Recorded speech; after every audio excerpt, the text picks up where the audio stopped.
Hello dear guys, this is Anil Kumar Shrivastava from Mobishala. My Mobishala app is AKCS2121. Anil Kumar Shrivastava from Mobishala. My Mobishala app is AKCS2121. We are discussing public administration from the perspective of the mains examinations, not only civil of the UPSC examinations but also of various state civil services examinations. We are discussing chapter first,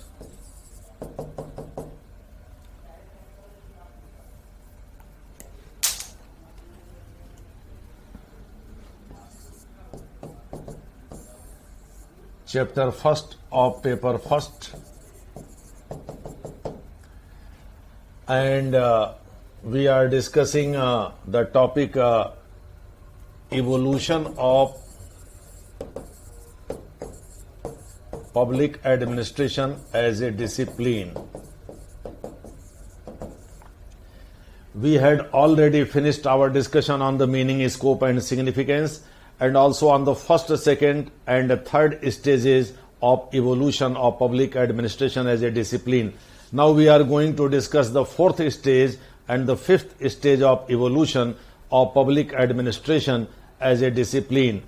As I told you, in the third stage, in fact, the public administration came under attack from various quarters, so that it virtually got into disarray and could not find any way to wriggle out of it. In fact, it started groping about in the dark. So, but the fourth stage, I would like to tell you that came out of the crisis of identity. In fact, gave some substance to it, some direction to it, so that it can come out of the darkness and find its way to again regain its lost identity and prestige. So, in terms of the fourth one, that is the crisis of identity. In fact, we would be discussing how it slipped into the crisis and how it attempted to come out of this one. And finally, we would be discussing the fourth stage. So we have discussed the first stage as a politics administration dichotomy, the second one as the principle of administration, the third one as the era of challenge, the fourth one we are going to in fact discuss it in conjunction with the third one. After era of challenge, in fact, after it came under attack from various quarters, I would like to tell you, say it got into disarray and started wriggling out, to wriggle out of coming out to come out of the darkness, or it started groping about in the dark. But say at the same time, in fact, some scholars who in fact challenged it, say on the grounds of unnecessarily claiming to be a science merely because some principles were developed and they were analogous to the science of other social sciences or other sciences, characterizing many science as in fact Willoughby says. But I would like to tell you, at the same time it attempted to gain its lost identity and its prestige, and found a way to come out of the darkness. And finally, we would be discussing the fifth stage based on this fact that it finally regained its identity, regained its lost prestige, and found a way out of this one. So let me discuss the period 4, that is the crisis of identity, say in fact with the period covering 1948 to 1970. With the rejection of politics administration dichotomy and principles of administration, I am reading out this. Public administration suffered from the crisis of identity. Consequently, scholars of public administration reacted in two ways. One was John Gauss and another was Roscoe Martin. I would like to tell you, some of them returned to the fold of political science, that is the mother science. However, they were not encouraged by political scientists. For example, John Gauss, in his article entitled Trends in the Theory of Public Administration, developed a thesis that a theory of public administration means in our time a theory of politics too. I would like to tell you that John Gauss, though was not openly supportive of public administration as a science based on merely on principles of administration, but at the same time it was wary of public administration losing its separate identity and being forced to come to the fold of its mother, that is political science. Secondly, Roscoe Martin, Roscomartin, in his 1952 article called for continued dominion of political science over public administration and made a plea that should the public administration come out of this dominion, that is dominion of public political science, it would be able to regain its lost prestige and lost identity. This was the first one where in fact scholars were seen to be sandwiched between two ideas of whether to keep it a separate discipline and whether to come under pressure and allow it to come to the fold of political science. The second breed of scholars moved towards the administrative sciences. In fact, it was the second one who finally dominated. They thought that better they should come out with new ideas and new, in fact, theoretical framework to enable the public administration to become a science. So they argued that administration is administration irrespective of the setting. They founded the Journal of Administrative Science quarterly in 1956. The major works influenced by this perspective are Organization, 1958, a book by March and Simon; Behavioral Theory of the Firm, 1963, by Cyert, Cyert, and March; Handbook of Organization, 1965, by March; and Organization in Action, 1967, a book written by J.D. Thomson. In other words, Simon, March, and Thomson were doyen of this period, and they in fact attempted to raise or elevate the status of administration despite lashing out criticism not at the administration but at the principles of administration, which on the hallowed ground attempted to call it a science. But still they were wary that if they continued lashing out at the administrative principles, then it would be they would see the worst of the day when the public administration would completely lose its separate identity and would be forced to come to the fold of political science. So on one hand, despite criticism, in fact they attempted to, on one hand in fact they criticized it, on the other hand at the same time they attempted to ensure that it continued to enjoy its separate identity. Accordingly, they attempted to develop its rigor to the level of administrative science, so that it seems to be no less scientific even while losing its principles aspects. However, in both cases, that is either towards political science or administrative science, first attempted to in fact bring it closer to political science, though ensuring at the same time ensuring at the same time that it did not get merged completely with political science.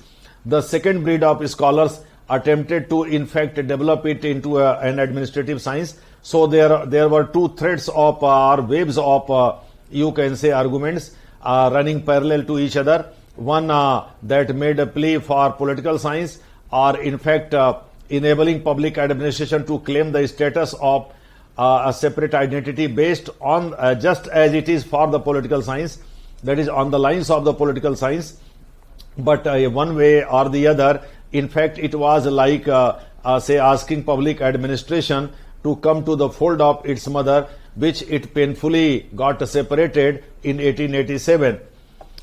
And the second stream claimed to raise its status to administrative science.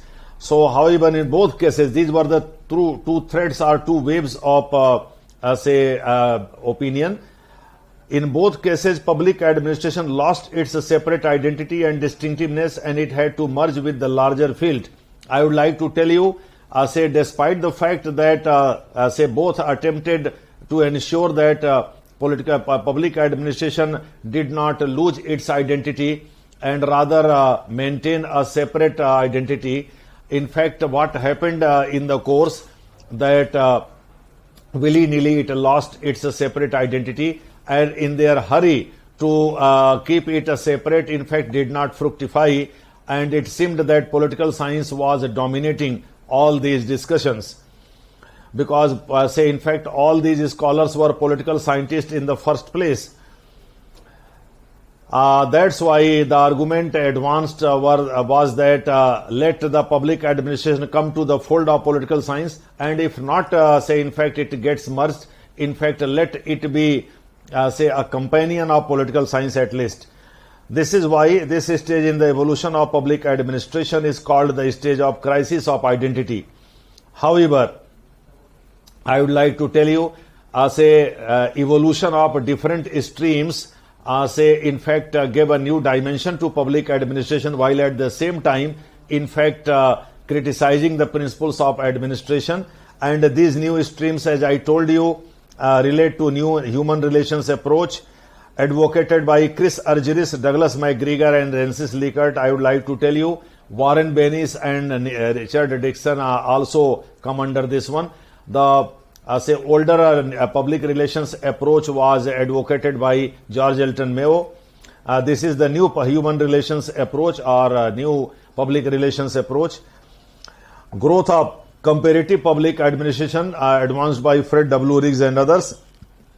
Advocacy of ecological approach to the study of public administration, that is by same Fred W. Riggs. In fact, in comparative public administration, there are several scholars, like Robert Dahl, Dwight Waldo, and others. But insofar as ecology is concerned, it is primarily identified with Fred W. Riggs' theory of, prismatic Sala model. Conceptualization of development administration by Edward Widener, Fred W. Riggs, and others. Crystallization of the concept of administrative development by Fred W. Riggs. Emergence of new public administration due to the unflinching efforts of Dwight Waldo and others. Advocacy of public choice approach by William Niskanen and others. Rise of critical perspective advocated by, in fact, Habermas and others. So this way, the fourth stage, in fact, concluded. In fact, there were pulls and pressures on public administration, but at the same time, efforts were made that it did not completely lose its separate identity and it did not get merged with political science. However, these efforts at times seem to be of little one. For example, in the name of saving someone's husband, you, in fact, take within fold from behind your husband so that he is beaten more by the opponents. This way, in fact, though they sympathized with public administration, but at the same time they created troubles or problems for public administration to gain a separate identity. It seemed at times that it would be very difficult or hard to keep public administration from falling into the fold of political science. So this way, so many pulls and pressures, in fact, appeared, but at the same time, as I told you, the emergence of these things provided some good stuff and directions to the public administration, and this stage of crisis seemed to be well managed at the end. Now, after this one, finally emerged the public policy perspective after 1971, as until 1970, these efforts continued there within this period. In fact, due to Dwight Waldo's effort, a very good stream called New Public Administration, and two other streams, very important one.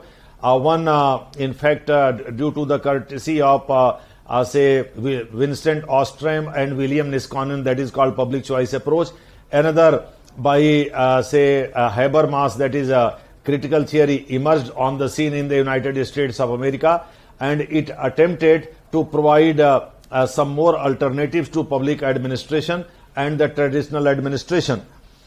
So all these efforts saved public administration from losing its identity completely. However, it seemed at times that public administration would lose its identity completely and would get merged with political science. But at the end, it was saved, albeit while saving it, several efforts, in fact, had to be made.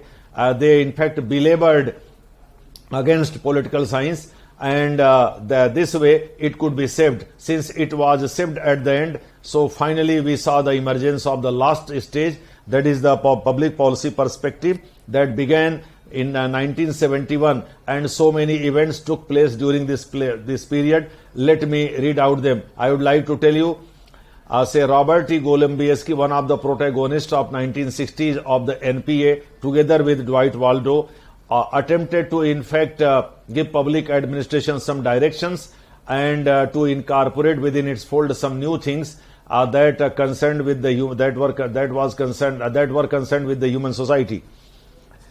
The main theme in this final stage of evolution is the concern for public analysis or policy analysis, in fact, or public policy analysis, policies concerning the public at large. Public administration are showing much interest in the related fields of policy science, political economy, policy making, policy analysis, and so on. Public policy approach got acceptancy in administrative analysis as the traditional idea of politics administration dichotomy was abandoned. Dwight Waldo concluded that the separation between politics and administration had become an outworn credo. In other words, in a very beautiful fashion, parts of politics or political science were merged with public administration. It is one of the reasons why when in 1987 public administration was introduced by the UPSC as a separate subject, it disallowed taking two optionals of public administration and political science together, because public administration in fact has several things in common to share with political science and vice versa. So Dwight Waldo said it is baseless to argue or base our argument on the dichotomy or the separation. In fact, it is an outworn credo. It is in fact gone thing. In fact, now much long. In fact, we had already buried such kinds of discussions. According to Robert T. Golombiewski, the public policy approach at a stage of the evolution of public administration is built upon two basic themes: the interpretation of politics and administration at all or many stages. That is, it is difficult to separate one from the other, and when we interpret one thing willy-nilly, in fact we juxtapose say other things, and accordingly we interpret both say them simultaneously at one stage, two stage, or many stage, or all the stages. Secondly, the programmatic character of all administration. In other words, just as in political science, programming, planning, or policy making is important, so is important in administration. That's why it is called public policy perspective. By perspective means nazariya, say that is the way we see or look at something. In all these themes directed attention in public administration toward political or policy making processes as well as toward specific public programs. With the adoption of a public policy approach, public administration has become interdisciplinary, gained in social relevance, and expanded its scope.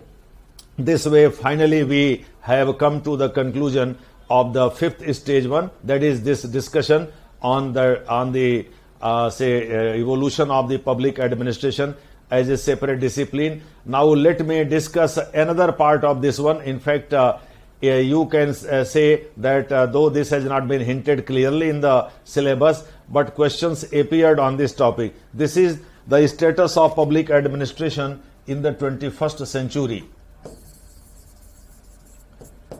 Status of public administration in the 21st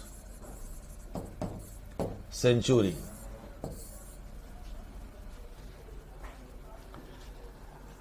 In the world, remarkable changes are taking place, say right now, and took place during 1980s and 90s as well, especially in the developing countries and also in the West, where in fact during 1990s Cold War became the part and parcel of the, in fact, part of the past. I would like to tell you that say after in fact 1988 Camp David treaty, or you can say agreement, in fact Gorbachev introduced perestroika and glasnost in the erstwhile USSR, and it saw the disintegration of the USSR. In 1990 March, in fact, a German wall was pulled down, and this heralded the end of the Cold War.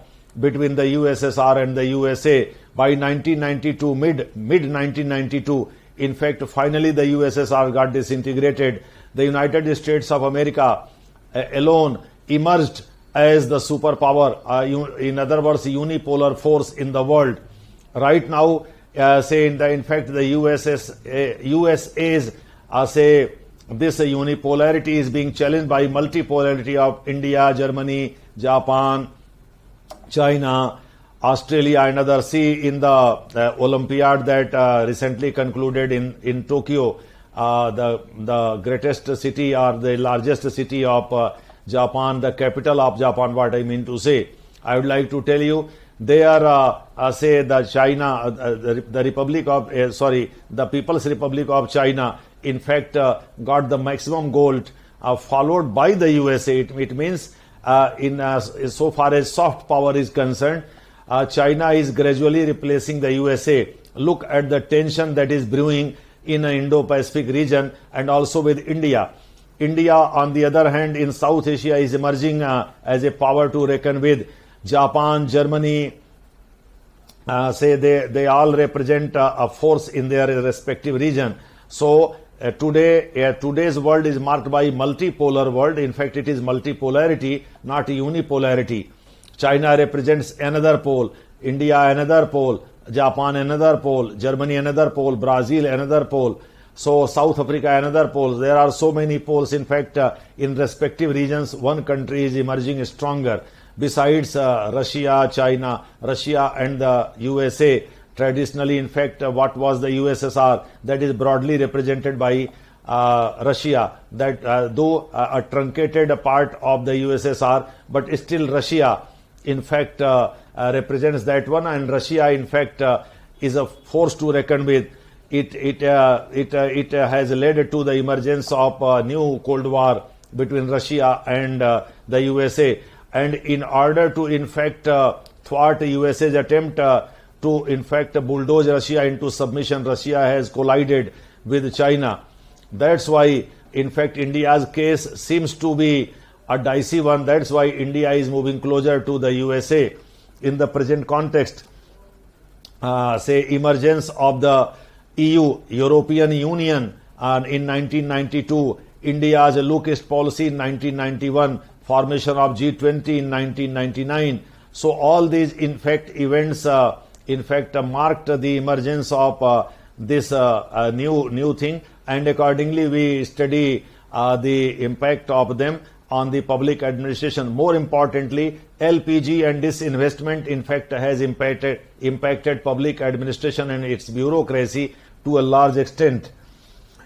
David Walker stated that the government is on a burning platform. This way, David Walker says that government is on a burning platform and the status quo way of doing business is unacceptable.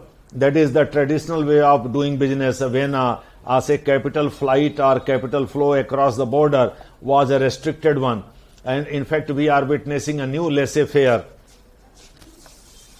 I would like to tell you that the emergence of public choice approach, critical theory, etc., and reinventing movement in the United States of America during this period have provided another thrust to the public administration, about which say we would be discussing separately about, in fact, the reinventing movement, about public choice approach, about critical theory. We will be discussing things separately.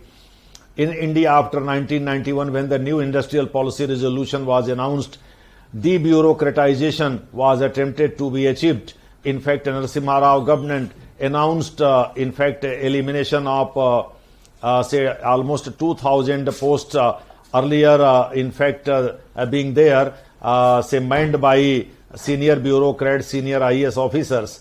So it came to be called austerity measures. So he attempted to cut the size of the bureaucracy and end permit Raj, quota Raj, inspector Raj, etc. So to make public administration receptive to global pressures, reforms like debureaucratization, downsizing, disinvestment, marketization, liberalization and privatization have been attempted. Say in almost all countries, in fact, whatever happened in Britain during late 1970s under Margaret Thatcher regime and under late 70s under say Deng Xiaoping regime in China. These things have started bearing fruit during 1980s and 90s. They brought discernible changes in the approach and philosophy of public administration. A series of reforms that have been initiated are directed towards bringing about a change in the public systems and institutions. The state of administrative theory in the 21st century should be looked into from this background. The administrative theory is also a book, in fact, with the new emphasis on the new aspects, written by Dwight Waldo. We would be discussing his theory separately later under different heading. So now this has led to the second heading or second topic, that is administrative theory in a state of flux. Let me read out that one. In the early period, the perspective of public administration were influenced by two important positions deeply rooted in the history of the discipline. Number one, a view of moral and political accountability conceived in hierarchical sense in terms of responsiveness of agencies to the elected officials. I am talking of the ministers, in fact, and in western part, in some areas, like in France, in fact, I would like to tell you their bureaucrats were not selected through competition. Rather, they enjoyed their position in bureaucracy on the basis of their inheritance. The second one, transposition of business values or at least managerial values into the conduct of public agencies. These two things have happened in the early period when the new era unfolded, especially after the end of Cold War. While such views may have been responsive to the concerns of the 19th century, they are not appropriate to the concerns of the late 20th century and beyond. Since the beginning of the 20th century, administrative thought has been in a state of flux. It has been modifying its premises and prescriptions according to the demands of the fast-changing socio-economic and political environment. According to Stephen K.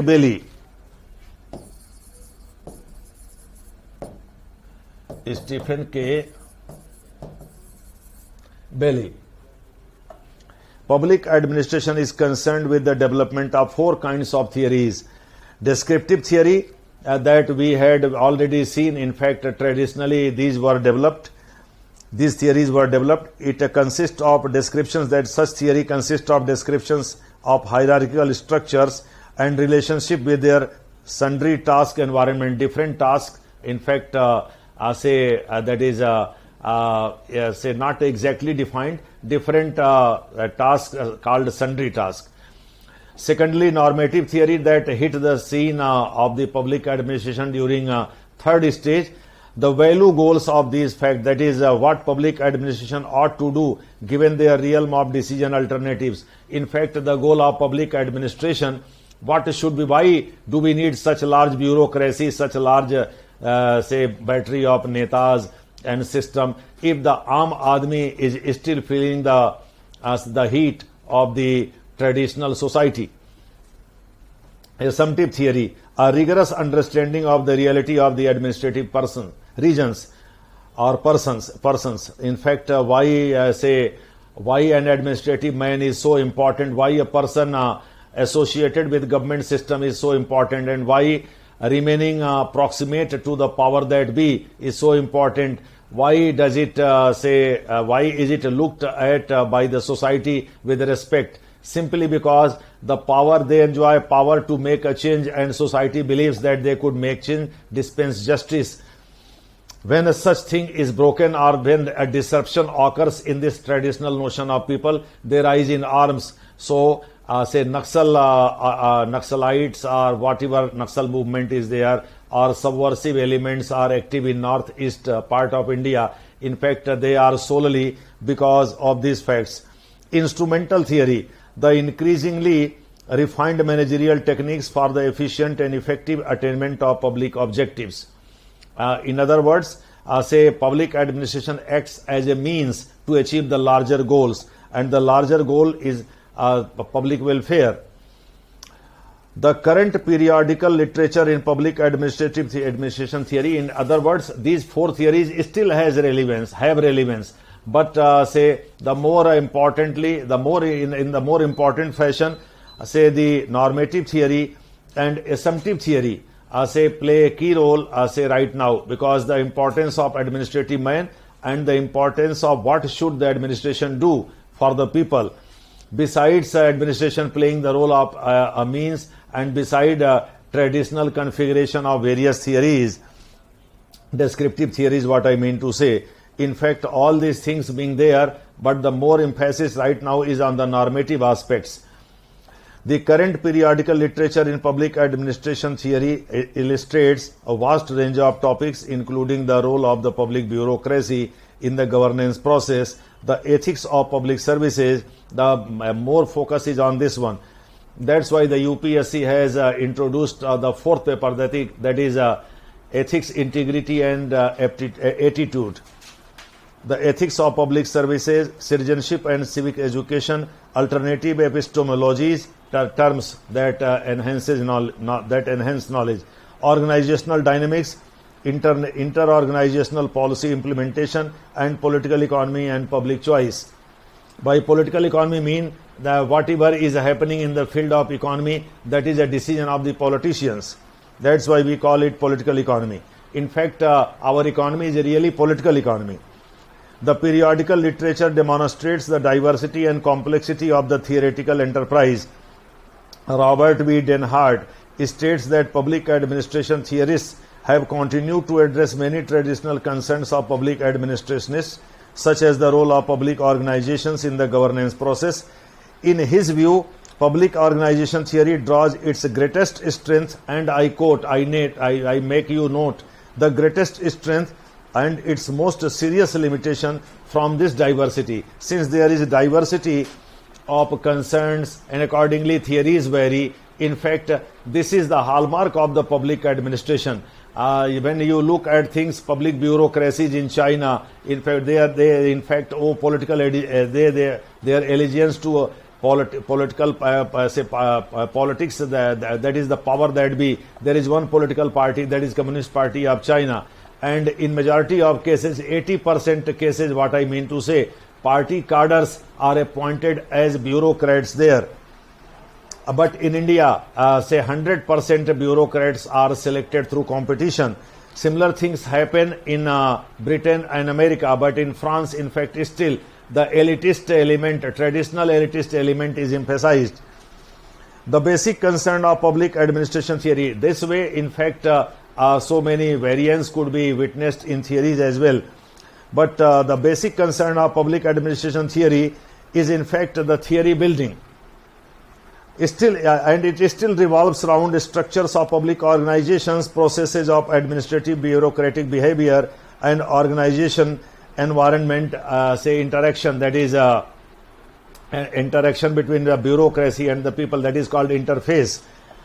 The issues relate to the relationship between public administration. In other words, despite the fact that liberalization has occurred, downsizing of bureaucracy has occurred, Vajpayee Saab even ended the say old pension system, where those serving under the state got entitlement to get or to receive say pension on a regular monthly basis.